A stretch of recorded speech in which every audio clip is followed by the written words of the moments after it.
train d'être signalés.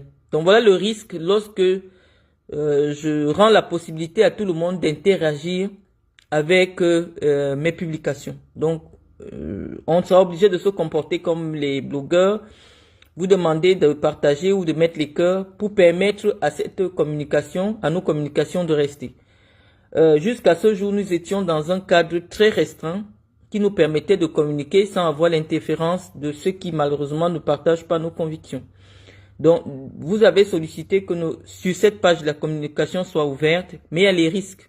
À savoir que dès que la communication est ouverte, on peut permettre aux gens de mettre les têtes de mort, de commenter ou du moins de signaler nos communications. Donc, je vous disais que en 2025, les amis, la campagne électorale se fera essentiellement sur les réseaux sociaux.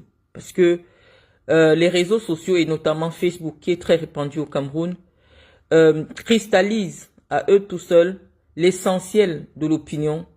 Et moi, en tant que spécialiste de la communication, lorsque je décide de m'installer sur les réseaux sociaux, parce que je savais très bien que 2025 va se jouer sur les réseaux sociaux, je ne m'étais pas trompé dans mon analyse.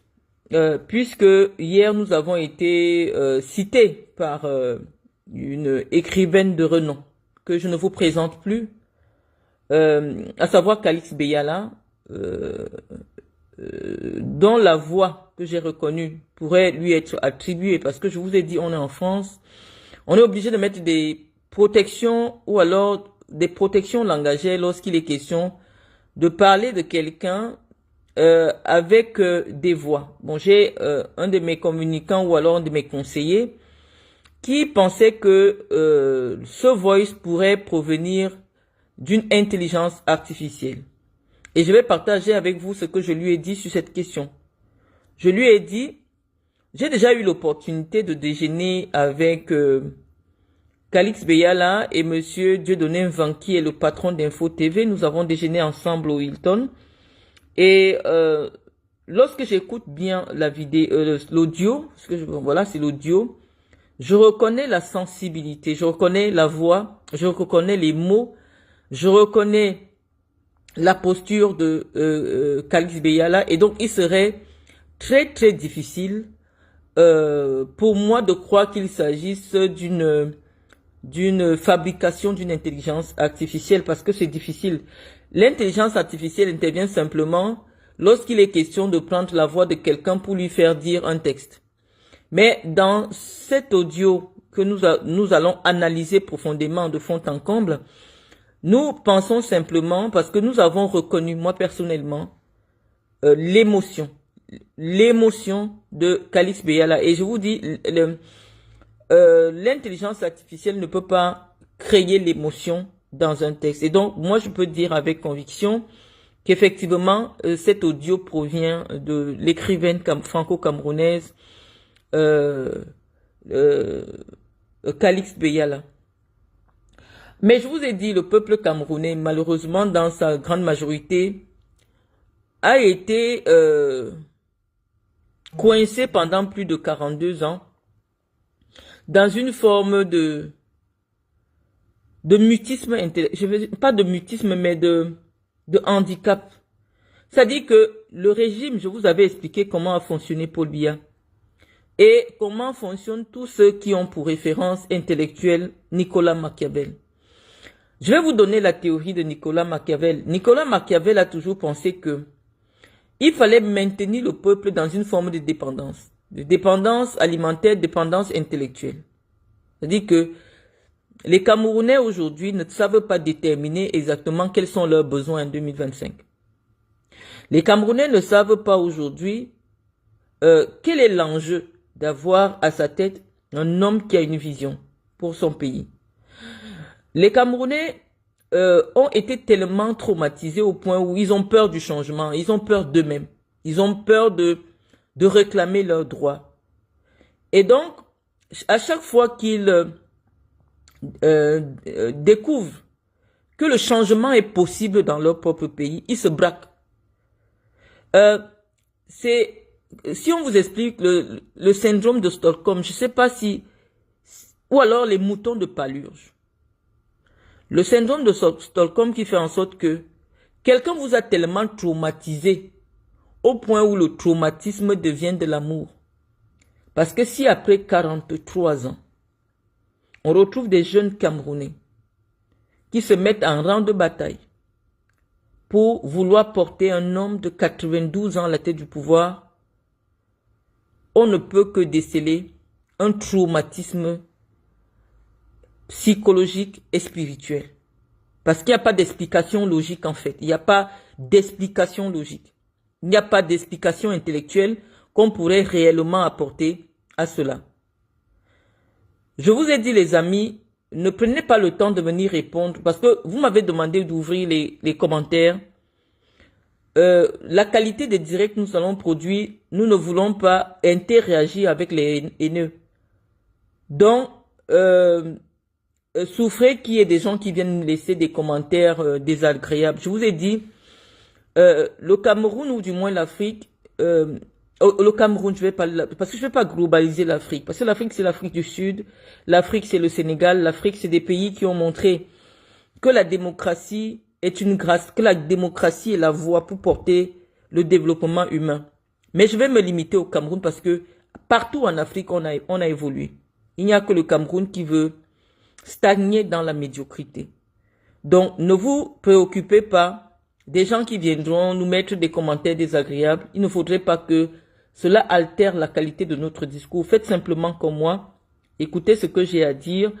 Je reviendrai sur vos commentaires pour les commentaires les plus constructifs qui participent à la discussion que nous avons ce jour. Et donc nous étions en train de vous dire, les amis, que nous pouvons affirmer, sans crainte de nous tromper, que l'auteur de ce voice est bien Calixte Beyala. Je vous ai dit que, au-delà des mots, moi personnellement qui ai déjà échangé échangé côte à côte avec Calixte Beyala, je peux vous dire que ce voice vient d'elle. Et ce voice est un cri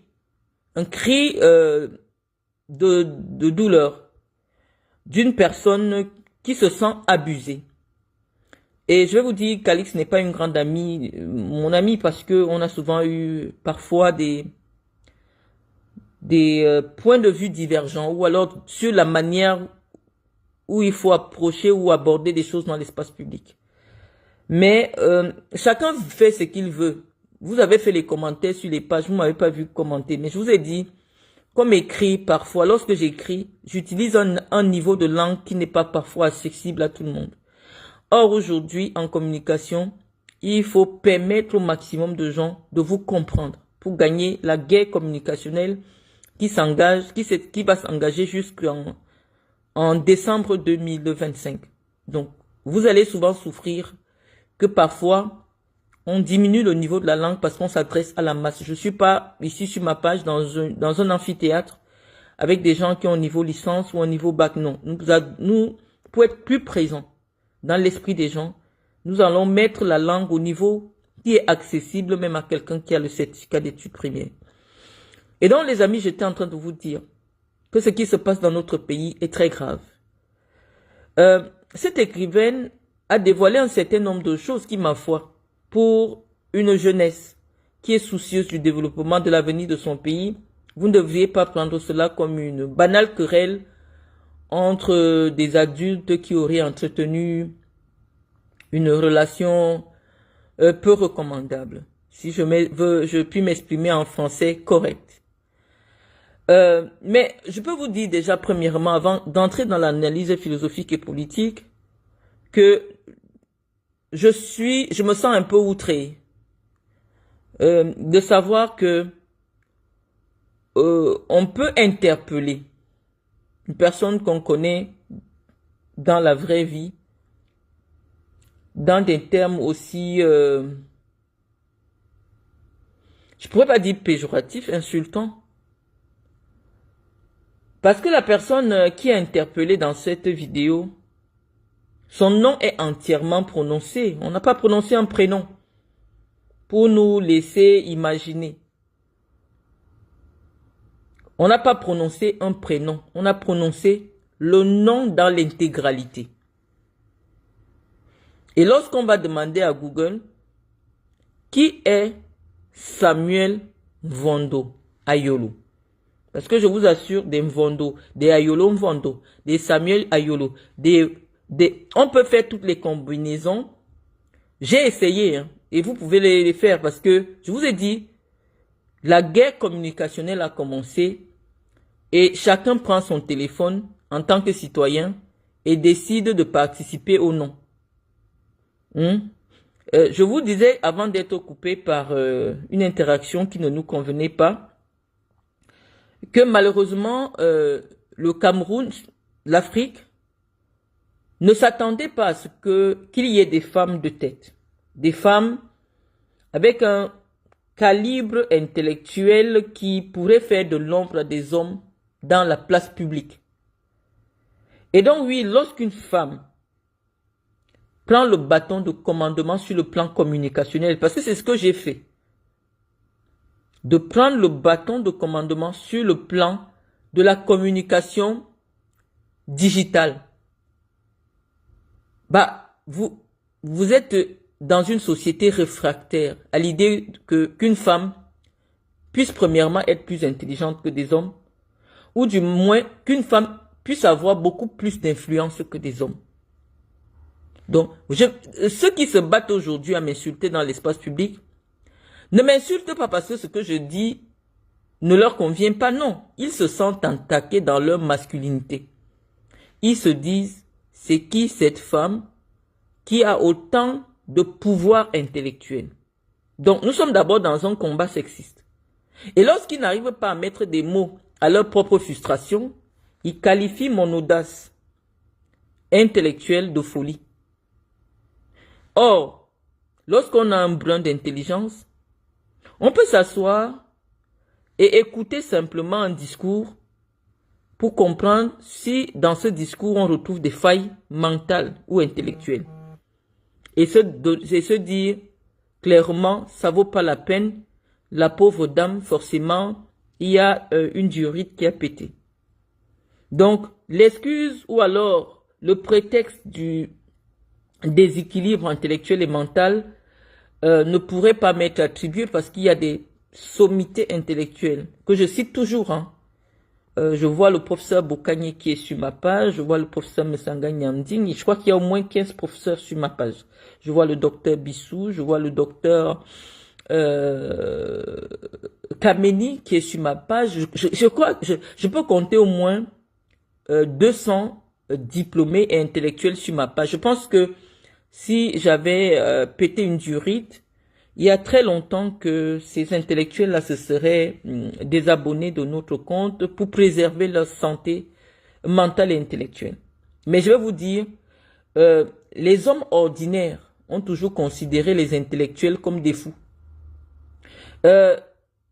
Lorsque j'écoute attentivement les interpellations des non-diplômés, ils me demandent, est-ce que tu as déjà vu, comporte-toi comme une intellectuelle, comporte-toi comme une diplômée. Je leur demande, est-ce que vous avez déjà vu le docteur Fridolin Que?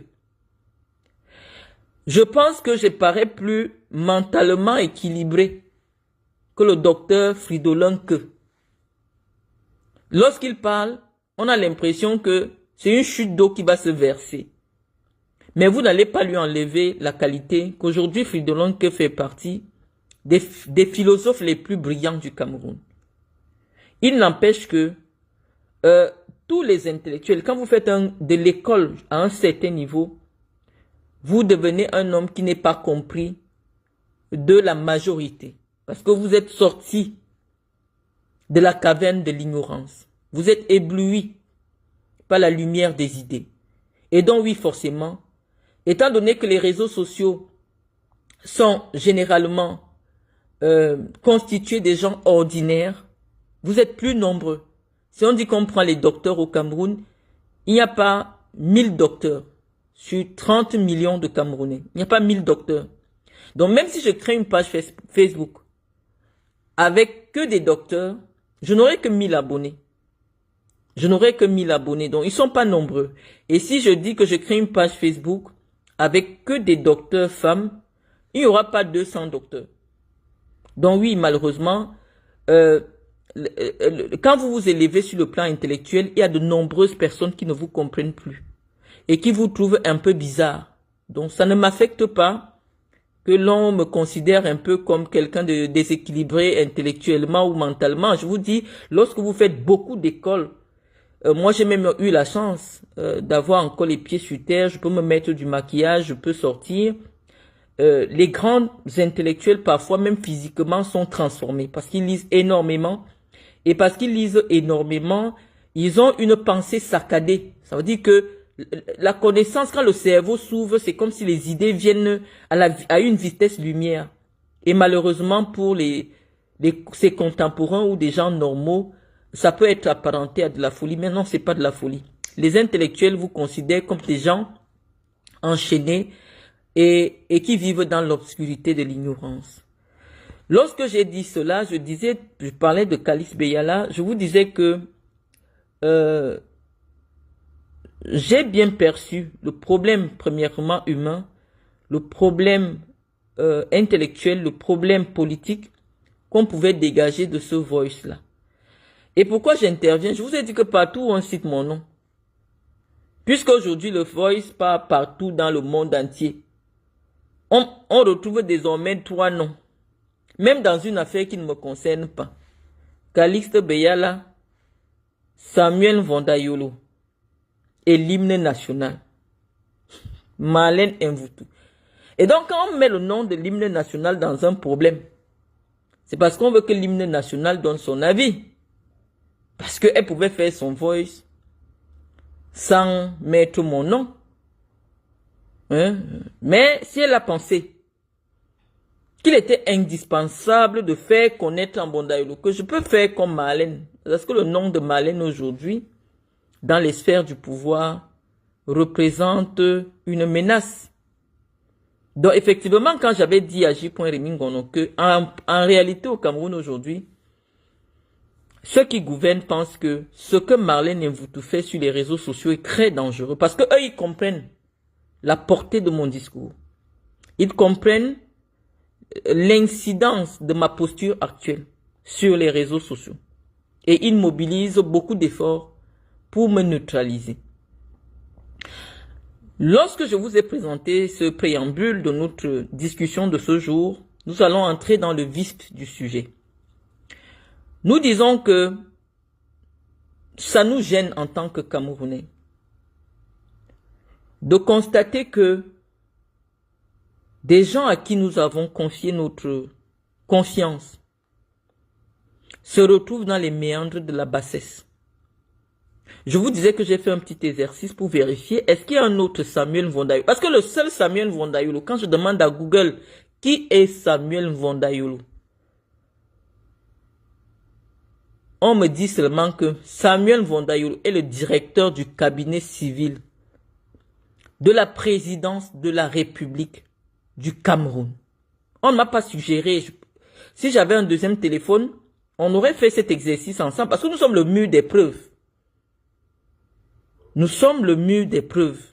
Mais je vous dis, chacun a son téléphone, essayez de vérifier. Hein, parce que nous prenons des précautions langagières. Essayez de vérifier, peut-être que Calix Beyala, hein, ou alors la voix apparentée à celle de Calix Beyala s'adressait à une autre personnalité au Cameroun ou alors dans le monde qui s'appellerait Samuel Vondayolo. Google ne retrouve pas. Donc je suppose que si c'est un voice qui a été rendu public, c'est parce que ce voice concerne des personnalités publiques. Avec CyberOps, mon chef des services de renseignement, il m'a fait une petite réflexion que je voudrais partager. Parce que nous, avant de venir faire les lives, on fait des conclaves, inbox. Parce qu'il faudrait qu'on soit sûr que notre sortie soit pertinente et que les Camerounais puissent, au sortir de nos communications,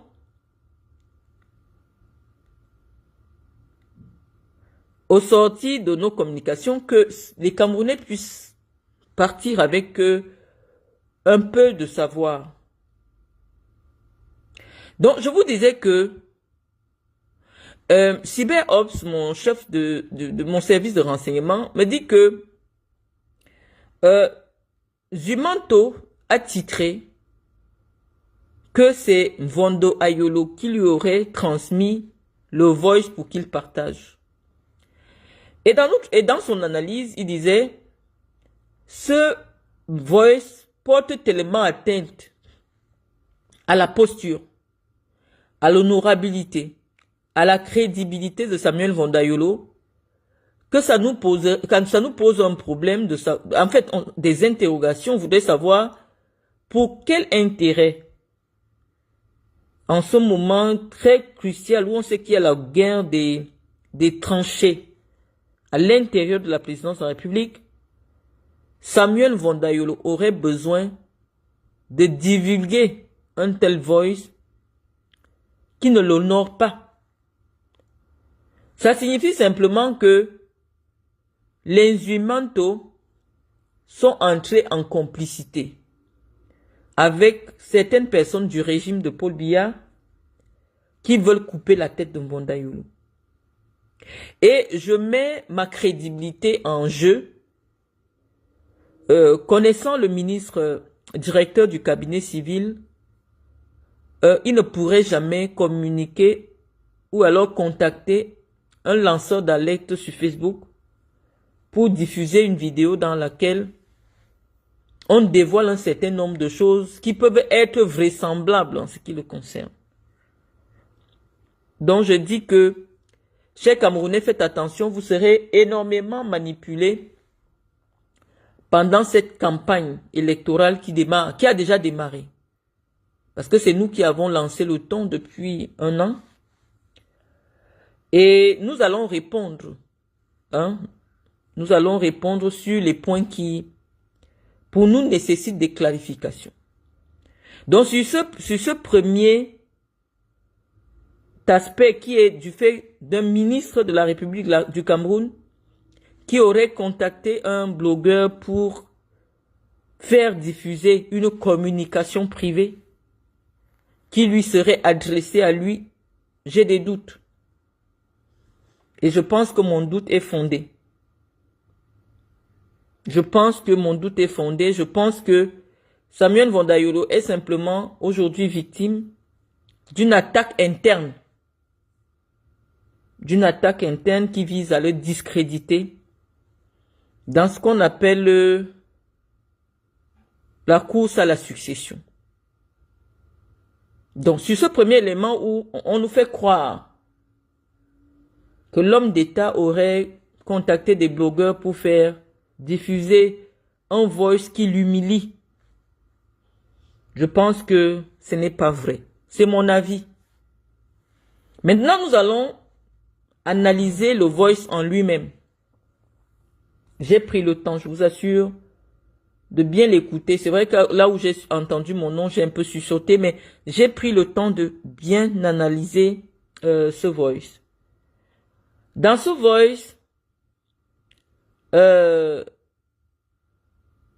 Calix Beyala se plaindrait du fait que le ministre directeur du cabinet civil, Samuel Vondayolo, aurait fait comprendre à certains communicants c'est pro parce qu'on ne sait même plus de quels sont les partis politiques en compétition au Cameroun. Parce qu'aujourd'hui, la compétition n'est plus uniquement entre le RDPC, le MRC, le PCRN et les autres. Non, il y a maintenant un combat politique entre de différentes chapelles à l'intérieur de la présidence de la République. Donc, il paraît que les communicants pro Vondayolo auraient laissé entendre que c'est Calix Beyala, à la suite qui aurait fait fuiter l'information selon laquelle une certaine Nadia Murte, qui séjournerait actuellement au Cameroun, serait à la tête, aurait été choisie pour conduire la communication du candidat président Biya pour l'élection de 2025, sachant que une telle opération coûte environ dans les 6 à 7 milliards de francs CFA. Et dans sa communication, dans la communication de Calix Beyala, elle estime que aujourd'hui, nous, en tant que Camerounais, ayant de l'expertise en communication, que chacun peut se réclamer à peut-être des degrés différents, il était peut-être aujourd'hui indispensable que notre pays fasse appel à des communicants camerounais dont la crédibilité est établie et avérée pour conduire les élections de la présidence, en fait, pour accompagner les candidats à l'élection présidentielle. Et donc, il se pourrait que Samuel Vondoyolo avait fait comprendre à ces personnes-là que elle-même, Calice Beyala, pendant qu'elle arpentait les plateaux de télé au Cameroun et peut-être ailleurs pour soutenir Biya, ne l'aurait pas fait par conviction, elle l'aurait fait parce qu'elle avait reçu de l'argent pour venir affirmer que après 40 ans ou après 38 ans de pouvoir, Biya était l'homme qui pouvait changer le Cameroun. Donc, vous devez comprendre, vous Camerounais, que c'est vous les dindons de la farce. C'est-à-dire que généralement, des personnes sur les plateaux télé ou dans les radios ou dans les journaux qui prennent parfois des postures en matière de communication, le font uniquement parce qu'elles ont reçu de l'argent. De l'argent pour vous tromper. De l'argent pour, tout en ignorant ou alors du moins en méprisant la souffrance des Camerounais. Et donc, dans cette perspective, Calice Beyala a dit que même si elle a reçu de l'argent, c'était de droit. Parce qu'elle pense que ses ancêtres ont travaillé au Cameroun et que l'argent des Camerounais lui appartient. Nous allons nous arrêter à ce premier élément pour dire qu'en réalité, dans les pays où la transparence, où on prône la transparence, lorsqu'on est un communicant, par exemple comme Havas en France, lorsqu'Havas prend une campagne de communication pour un candidat politique, il ne fait pas semblant d'être un intellectuel qui a un avis désintéressé. C'est là que commence mon reproche vis-à-vis de Calice Beyala, parce que pendant longtemps, lors des élections de 2018, elle aurait pris une posture d'une intellectuelle désintéressée qui apporte une expertise ou alors ou du moins un soutien désintéressé à un homme qu'elle pense pouvoir conduire, ou alors du moins qu'elle pense comme étant le seul qui pourrait conduire le Cameroun à l'émergence. On dit que dans les pays développés, les communicants qui sont financés disent la vérité, que oui, j'ai un client maintenant, je dois communiquer pour lui, et tout le monde comprend qu'en réalité, il s'agit d'une opération commerciale. Au lieu d'être dans une posture de citoyen ou de citoyenne et de faire semblant de mener un combat idéologique alors qu'on est là pour remplir une feuille de route ou alors remplir un contrat, rentre dans le cadre de ce que j'appelle l'escroquerie intellectuelle. Et on dit donc que les escrocs intellectuels doivent un peu nous pardonner. Parce que le Cameroun a trop souffert, les Camerounais ont trop souffert de ces pseudo-intellectuels à la solde d'un tyran qui maintient son pays dans la pauvreté depuis plus de 40 ans. Moi, je vais vous dire personnellement, les amis, je peux dire tout ce que je veux sur tout le monde. Personne n'a un doc sur moi. Je vous dis, j'ai jamais reçu un franc de qui que ce soit.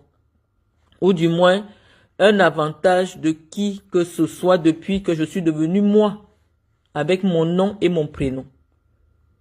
Et c'est ce qui gêne. Je vous ai dit, les gens de Yaoundé sont dérangés parce que, par rapport à moi, parce que je ne suis pas quelqu'un de maîtrisable. On ne sait pas avec quoi on peut me tenir. On ne sait pas de qui je dépends. On ne sait pas par où ou par quelle ficelle avoir accès à moi. Et donc, d'où l'intensification des attaques personnelles pour fragiliser non seulement ma posture, mais fragiliser mon moral. Et je vous expliquais, les amis, que dans le Voice, on découvre que à un moment donné, Calix Beyala a eu des accointances plus ou moins intimes avec monsieur le directeur du cabinet civil de la présidence de la République. Nous disons que le chantier de Paul Biya pour la moralisation, parce que vous savez que les piliers du biaïsme sont la rigueur, la moralisation et la démocratisation du Cameroun. Et l'un des piliers fondateurs du biaïsme est la moralisation de la vie publique. Et donc nous pensons que ça devient gênant. Ces hautes personnalités qui occupent des fonctions de responsabilité, qui peuvent être à tout moment citées dans des histoires d'entrecuisses. On pense que au Cameroun aujourd'hui, en 2025, les hommes ou les femmes qui occupent des fonctions de responsabilité devraient faire preuve de probité morale. Il est question aujourd'hui qu'un homme qui est marié depuis plusieurs décennies, à toutes les fois on cite son nom dans des affaires d'entrecuisses. Lorsqu'il était question que Paul Chouta dévoile la relation, je ne veux pas qualifier ça de sexuel ou alors d'amoureuse, parce que si un seul homme est associé à plusieurs femmes différentes au même moment, je ne sais plus si ce sont des relations amoureuses. Je vais pouvoir trouver un mot pour qualifier cela de la prédation sexuelle.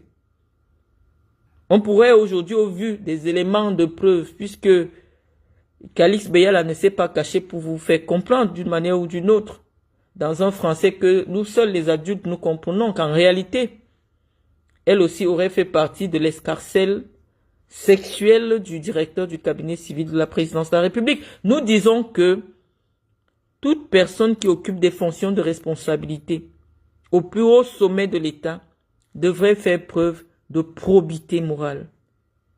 Parce que lorsqu'une personne est de probité morale et lorsque vous êtes des citoyens exigeants, vous pouvez réclamer la démission ou du moins le limogeage de toute haute personnalité qui s'illustre dans l'espace public comme étant quelqu'un aux mœurs légères.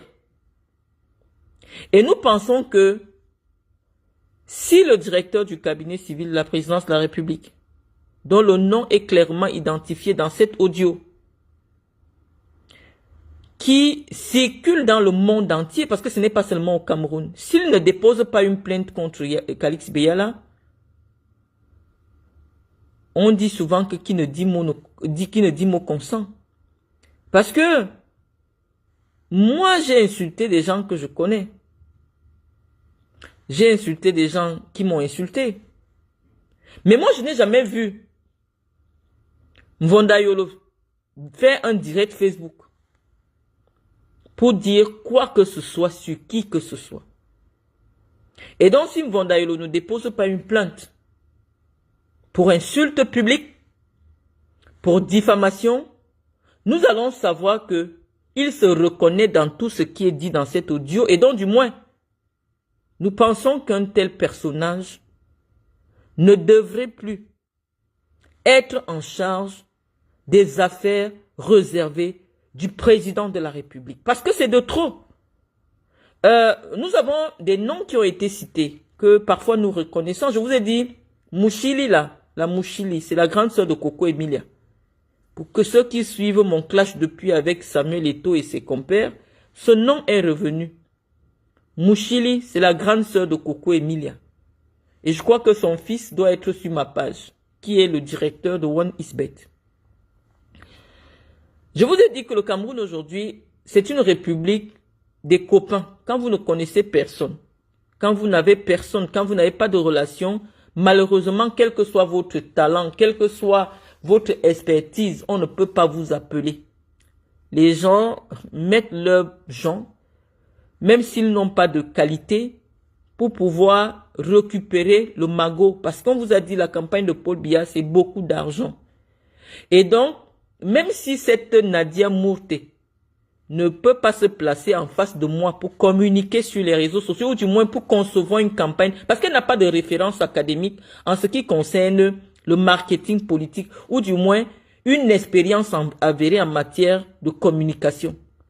Mais comme elle a peut-être une relation particulière avec quelqu'un à étudier, non, c'est à elle qu'on va confier la communication de Paul Biya, alors que nous, les filles du dialogue, parmi nous, on peut compter des gens qui sont des références en matière de communication avec des parcours avérés.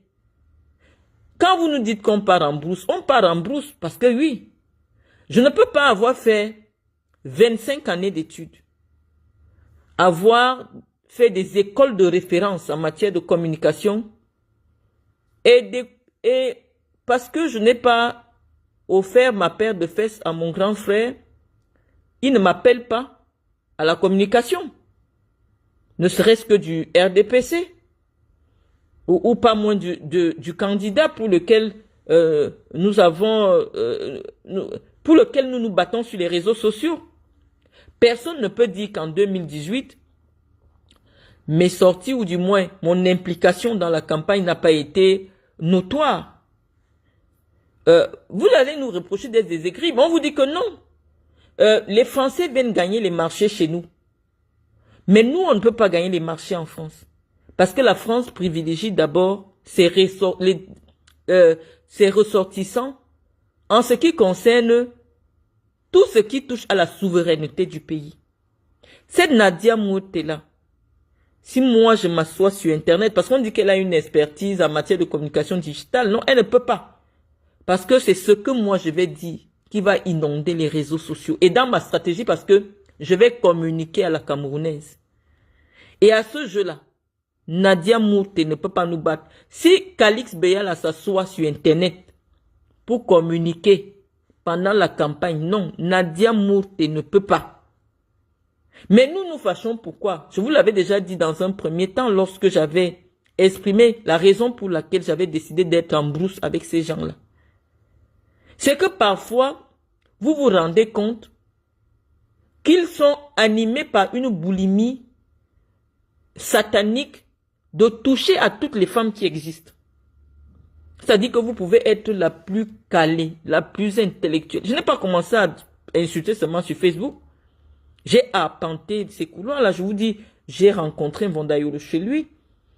Je connais tout ce monde. Avant que je ne devienne l'ennemi public numéro 1, c'est des couloirs que je fréquentais. Je vous ai dit que j'ai régulièrement mangé avec la belle-fille de Chantal Biya, et tout, j'étais tout le temps avec elle. Donc, je n'ai pas commencé à être une paria de la société. J'ai été dans les rangs. Je me suis battu sur les réseaux sociaux avec la base et les affidés de Kamto. Mais à quel moment mon grand frère pense que Marlène qu'il connaît, qu'il a déjà rencontré, peut intégrer une cellule de communication en vue de préparer la campagne de Paul Biya, ne serait-ce que sur les réseaux sociaux, et me donner même 10 millions. Ou alors même 2 millions. Histoire de dire, voilà ce que tu vas faire. Non. On vous dit que tout travail mérite un salaire. Je pense aux gars comme VP de Londres, je pense au mari Paul, je pense à Marthe Cécile Mika, toutes ces femmes qui se sont levées, qui ont donné de leur temps, parce que les réseaux sociaux, malheureusement, nous, on n'a pas de pages monétisées. Nous mobilisons notre temps, notre énergie. Nous faisons des inimitiés inutiles. Au point où à un moment donné, vous vous retrouvez isolé. Parce que la majorité des Camerounais ne comprennent pas comment des jeunes peuvent croire que un homme de 92 ans peut encore conduire les affaires de l'État. Mais nous, par conviction, on l'a soutenu. Moi, j'ai jamais rien reçu. Je ne vais pas parler au nom des autres. Mais je pense que c'est un peu ingrat lorsqu'on découvre que Mvondayolo est capable de faire venir une Française dont les références, j'ai cherché sur Facebook, ne sont pas suffisamment probantes pour qu'elle puisse porter la campagne d'un candidat qui a fait 43 ans au pouvoir. On verse des milliards et les communicants bénévoles qui font un travail certain ne reçoivent rien. On dit non. On ne travaille pas pour rien. C'est pour ça que moi, comme j'ai beaucoup plus de cran, parce que je porte le sang de boulot. Moi, je suis sorti, j'ai dit que je ne suis plus là. On ne se fout pas d'une femme boulot pendant longtemps. Tout le monde sait que nous, dans n'importe quel mariage, quand ça ne va plus, nous, on claque la porte. Mais les autres souffrent en silence. Les autres communicants bénévoles souffrent en silence. Et on découvre que, on dit que Nadia Mourté, hein, c'est elle qui va pouvoir établir une stratégie performante pour la campagne de Paul Biya. Donc les amis, dans cette première analyse, je veux dire, cette première approche de l'analyse de ce voice, nous découvrons que Calixte dévoile une forme de frustration. Une frustration, ma foi, qui est légitime quand on voit le déploiement qui a été le sien pendant, post ou ante les élections. Oui, elle s'est mobilisée. Et donc oui, peut-être si elle a reçu quelques subsides pour le faire, je pense qu'elle est la seule. Mais pourquoi elle aurait reçu cela et que moi je n'ai rien reçu? Parce qu'elle a fait ce que tout le monde fait à Yaoundé pour pouvoir avoir. Il faut ouvrir, il faut donner. Il faut donner l'entrejambe. Parce que si elle parle encore, vous avez dit que quel est ce docteur qui aime parler de sexe? Je vous dis que le sexe est au cœur du pouvoir. Le sexe est un élément de pouvoir au Cameroun et même partout. Je vous avais indiqué un livre, Sexus Politicus. Les hommes de pouvoir sont des boulimiques du sexe. Et donc, ils fonctionnent parce que dans un rapport de pouvoir, parfois le sexe intervient pour mettre des femmes intellectuelles à leur solde. Tu vois, une femme intellectuelle, elle travaille pour toi pour rien parce que même sexuellement, tu la tiens. Vous avez entendu dans le voice de Calixte Beyala. Elle vous dit que le ministre directeur du cabinet civil aurait menacé de publier ses sextapes. Dans les amis au Cameroun, le Cameroun c'est un grand film porno. Le porno ne laisse personne là-bas. Donc quand moi je parle ici, ne faites pas comme si moi je suis une sorcière sortie d'un chapeau. Non, simplement, Dieu m'a donné la capacité de dire des choses sans gêne. On vous dit que là-bas c'est le grand porno. On dit que ce n'est que les nudes de Paul Biya en 2025 que nous on attend ici. Parce que c'est grave que une écrivaine reconnue dans le monde entier dise que on a menacé de publier ses sextapes. Vous voulez encore quoi? Quand c'est moi qui parle, vous dites que oh, une docteure, comment peut être docteur, on parle de sexe. On ne parle que du sexe au Cameroun. Dans les bureaux au Cameroun, au lieu d'étudier les dossiers des jeunes Camerounais qui ont trouvé la possibilité de mettre du gazon ou alors de mettre de bitumer les routes avec les matériaux locaux pour pas cher. Je crois que j'ai reçu un tel projet d'un gars qui bitumait les routes avec des matériaux locaux, je sais pas. Personne, il envoie sa demande chez Vondayolo. Vondayolo ne peut pas financer son projet. Parce que, non, les papas sont sur le porno. Non, ils sont sur les films porno, sur les téléphones. Donc quand c'est moi qui viens parler, on dit que ah, Marlène aime trop parler l'affaire des pornos. Les gars ne travaillent pas. Les gars, c'est des jouisseurs. Au point de menacer de publier les sextapes. Et Calixte Beyala a dit que je n'ai jamais eu les sextapes. Donc si tu dis que tu as mes sextapes, tu mens. Est-ce que c'est encore moi qui parle? C'est dans le voice de Calixte Beyala que je viens seulement décrypter. Et je décrypte pourquoi? Parce qu'on a cité mon nom dans l'affaire, dans une affaire où moi je ne connais pas. Donc même les gens qui ne connaissaient pas Marlène Mvutu et qui connaissent Calixte Beyala, parce qu'en France, oui, Calixte Beyala est plus connu que moi. Donc lorsqu'un scandale sort comme ça, les voix se partagent partout, les services secrets français, on entend Marlène Mvutu. On va demander encore que Marlène Mvutu, c'est comme ça que je deviens célèbre, même dans les choses qui ne me concernent pas. Donc quand on cite mon nom, tac, il m'assoit dans le noir, je parle de l'affaire. Donc, je suis en train de dire que Malène parle, pardon. Donc, j'étais en train de vous dire, les amis, que le pays est pris en otage par des pornographes. Et donc, il est temps d'enlever ces gens qui ne pensent pas à l'avenir de vos enfants. Des gens qui passent le temps, 10 heures dans les bureaux, à sauter les femmes des gens, à ensauvager vos filles et vos femmes. On dit que ce genre de personnes ne doivent plus être à la tête de l'État. C'est ce que moi je dis. Parce que c'est honteux. Moi, je n'ai jamais entendu une histoire pareille dans tous les pays que j'ai fait. On dit qu'un directeur du cabinet civil dit que lui, il a les nudes. Que si elle s'amuse, il met la sextape dehors. Calix Beyala, qu'est-ce que tu en sais? Parce que vous faites souvent comme si c'est moi seul qui parle des choses. Parce que je peux insulter Mvondaoulou, c'est mon frère. Mais si je vois quelqu'un qui veut attaquer Mvondaoulou, moi, je peux parler. Je peux parler parce que c'est mon frère. Donc, si Mvondaoulou dit qu'il a la sextape, crois-moi, il a la sextape. C'est que tu ne sais pas comment on fait les sextapes au Cameroun. Toi, tu ne sais pas. Donc, je vais parler maintenant pour que les Camerounais sachent ce que toi, tu essaies de cacher. Comme tu as appelé mon nom, comme étant la plus grande gâteuse du Cameroun, la personne qui gâte tout. Voilà mon nom partout maintenant dans les inbox. Je suis obligé de venir parler. Je vais te dire, Calixte, lorsque tu logeais au Hilton, dans une suite payée par l'État du Cameroun, il faut savoir que toutes les suites du Hilton ont des caméras.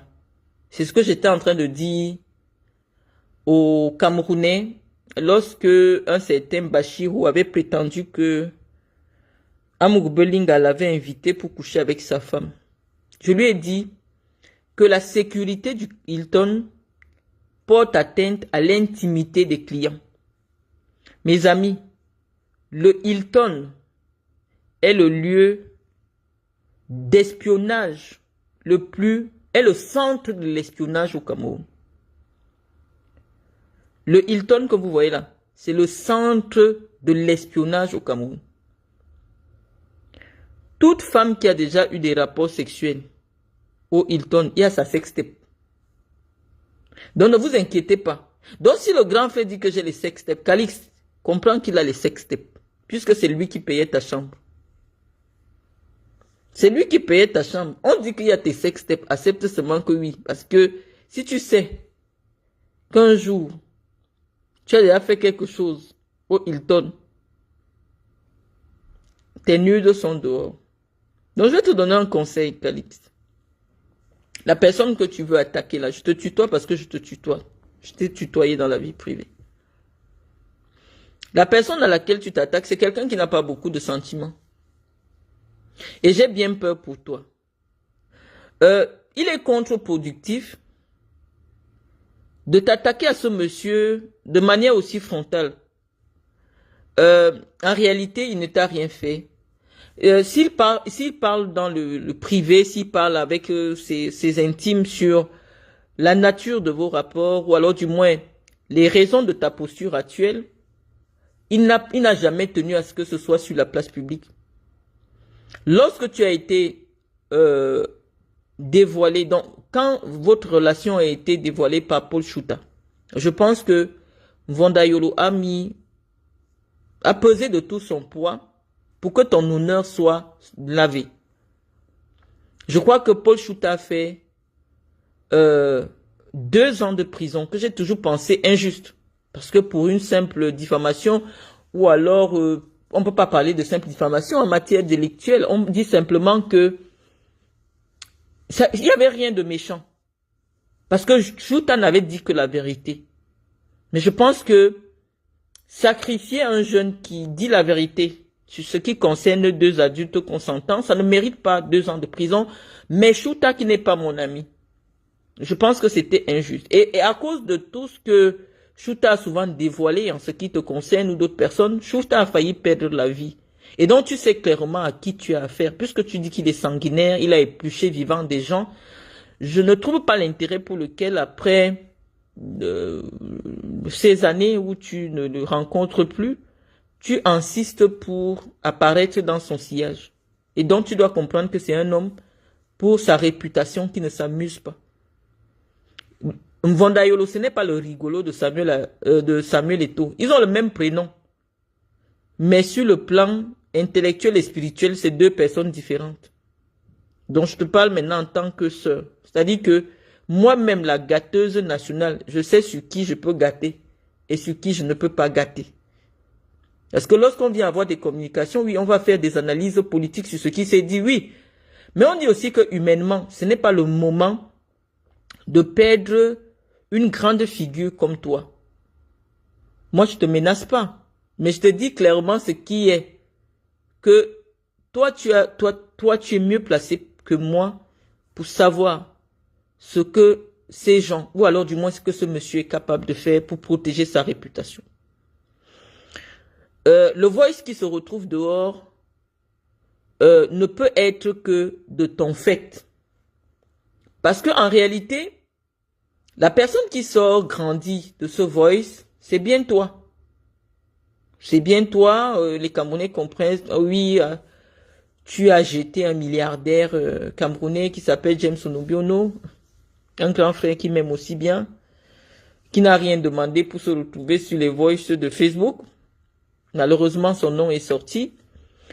On découvre aussi plein de choses que tu as bien voulu faire comprendre. Donc, en réalité, lorsqu'on fait une enquête judiciaire, la personne qui a plus intérêt à ce que ce voice soit dévoilé, c'est bien toi. Parce que ça te remet au centre de l'attention, ou du moins, ça te donne une stature ou une posture qui te serait peut-être favorable aujourd'hui pour être approché par les opposants au régime de Biya. Parce que oui, lorsqu'on a été habitué à être financé pour donner ses avis intellectuels, tous les râteliers sont bons. Mais je t'assure que le conseil que je peux te donner, lorsque tu as flirté avec ces gens-là et que vos relations sont terminées, que ce soit terminé entre vous, il est préférable pour toi et pour ta santé mentale et intellectuelle de t'éloigner de tout ce qui concerne le Cameroun. Au moins, du moins pour le moment, parce que moi, je ressens beaucoup plus de la détresse amoureuse qu'une vraie perspective intellectuelle. Tu diras ce que tu penses. Je sais la froideur intellectuelle nécessaire lorsque une personne analyse des faits de manière intéressée. Et cette froideur, je ne l'ai pas ressentie. Chaque fois que tu fais une sortie sur le régime de Yaoundé, ça peut peut-être être une faiblesse que je vais avouer. Moi, je n'arrive pas à voir autre chose que de la frustration intime. Il y a beaucoup de frustration intime à chaque fois que tu évoques l'affaire de Mvondayolo. Il y a beaucoup de frustration.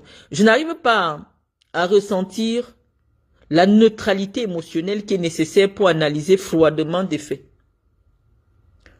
Je pense qu'une rupture amoureuse peut se faire aussi de manière silencieuse. Ou du moins, la guérison d'une rupture tumultueuse, la guérison après une rupture tumultueuse peut aussi résider dans le silence absolu. Parce que je t'assure, après ce voice que tu viens encore de faire diffuser, tu t'es encore beaucoup plus décrédibilisé. Et l'analyse que moi je fais, sachant le potentiel que tu représentes, le fait de vouloir toujours te ridiculiser, parce que ça devient ridicule en fait, derrière cette histoire de Mvondayolo, te décrédibilise plus qu'autre chose. Tous les Camerounais savent que tu as couché avec Mvondayolo. Je vais le dire. Moi, je n'ai pas peur de Mvondayolo. C'est mon frère, je m'en fous. Il veut l'envoyer, les gens me tuent. Mais moi, je sais. Je sais et il sait que je sais.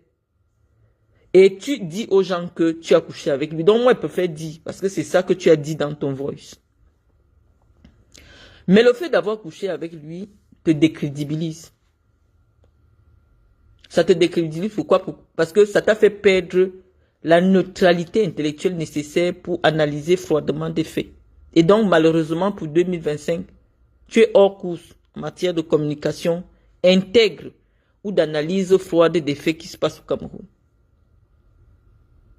Donc, je pense que tu as intérêt de guérir d'abord de cette rupture. Je ne sais pas ce qui s'est passé, je ne sais pas les promesses qui ont été faites, je ne sais pas, mais je pense, et je l'ai dit, parce que Mvondayolo traîne déjà suffisamment de casseroles, qu'en réalité, si Paul Biya était encore le président de la République du Cameroun, je pense que c'était le moment de se départir de son directeur du cabinet civil, parce que Paul Biya n'a jamais été un homme de bruit. Et la personne qui gère le cabinet civil de la présidence doit être un homme suffisamment discret, suffisamment intègre et dont la probité morale ne peut pas être mise en doute. Mais je ne sais pas si ces qualités-là, à présent, au vu de tout ce qui se dit, oh, Mvondayolo, ça fait 3 ans qu'on entend parler de votre saga avec Mvondayolo. Et dès que les Camerounais essayent d'oublier, boum, ça revient encore. On a l'impression qu'il s'agit d'une maîtresse évincée. Parce que lorsque tu cites d'autres femmes, laisse-nous faire ça, parce que tu as dit que c'est moi qui gâte pour rien. Laisse-nous faire ça, dis les noms des gens qui ne nous ont rien fait. Tu cites les Mouchili, tu cites ces femmes-là, en réalité, au fond, dans ta démarche, étant donné que tu es émotionnellement impliqué, ton discours perd de sa pertinence pour se retrouver uniquement dans le cadre d'une guerre des chéris. C'est que tu viens trahir d'autres filles pour que Madame Mvondayolo soit au courant. Parce que la cible de toute cette affaire, ce n'est ni Mvondayolo lui-même, mais tu cibles ta rivale éternelle, ta rivale perpétuelle. Je ne sais pas quel est l'adjectif que je vais utiliser. La pauvre Madame Mvondayolo, épouse officielle, parce que c'est elle la seule victime de toute cette affaire. Sinon, on sait que le DCC, lui, c'est un gentleman. Je l'avais déjà dit dans une vidéo ici. C'est un boulot. C'est un consommateur. Donc, on ne nous apprend rien dans cet audio. On vient seulement nous dire que cet audio vient seulement nous faire comprendre que parfois Paul Chouta dit la vérité. Alors que nous, on avait déjà dit que c'est un menteur. On avait déjà dit que Paul Chouta, c'est un affabulateur, c'est un idiot. On doit même le tuer. Mais Calix vient nous dire que elle a porté plainte à quelqu'un qui a dit la vérité. Calix a fait jeter en prison un jeune qui a dit la vérité. Et ça, ce karma-là, Calix, jeter quelqu'un en prison pendant 2 ans, parce qu'il a dit la vérité que toi-même tu viens aujourd'hui dévoiler pour renaître dans l'espace médiatique. Je pense que cela devrait être précédé d'un véritable mea culpa, parce qu'on n'envoie pas quelqu'un en prison pour rien. On n'envoie pas la jeunesse de quelqu'un en prison pour rien. On a dit que Paul Chouta a menti. Que tu connais Mvondayolo. Puisque avant tu disais non, je ne le connais pas, moi je suis au Cameroun pour mon travail, tout ça. Et la justice camerounaise a envoyé quelqu'un quelque part où il pouvait aller mourir. Donc je pense peut-être, d'après ce que j'ai lu de Paul Chouta, tu as dû présenter tes excuses en privé et qu'aujourd'hui vous vous entendez suffisamment bien. Mais je pense que tu as déjà traversé, je crois que tu dois être né en 61. Et donc tu dois avoir 64 ans. Et en tant que tel, il y a certains agissements que tu ne pourrais plus légitimement te réclamer aujourd'hui être l'auteur, puisque pour ceux qui te connaissent dans l'univers médiatique français, on sait que tu es une écorchée vive. Mais il y a un âge où la passion doit faire la place à la raison. À 64 ans, une femme ne doit plus être dans la passion. Elle doit être dans la raison. Et la raison t'aurait indiqué que, très sincèrement, la sortie de ce voice ne te dessert en fait. Donc, j'étais en train de dire, pour continuer dans l'analyse épistémologique, parce que de temps en temps, on met un pied au quartier, mais on revient dans les amphithéâtres. Pour dire que tu as refuté, parce que je suis aussi BP de Gauss, quand Mvondayolo dit que il te connaît depuis fort longtemps. Je crois qu'il aurait évoqué le chiffre de 40 ans ou 30 ans. Mais moi, je sais que dans un autre voice que tu avais laissé diffuser, tu disais que Mvondayolo et toi, c'est pas les histoires d'aujourd'hui. Qu'en réalité, tu le connais depuis le Gabon. Et je crois qu'il était ambassadeur du Cameroun au Gabon. Ça date peut-être il y a 10 ou 15 ans. Donc si quelqu'un dit que je la connais depuis fort longtemps, comme nous n'avons pas la version des dires de Mvondayolo, on préfère ne pas s'en tenir uniquement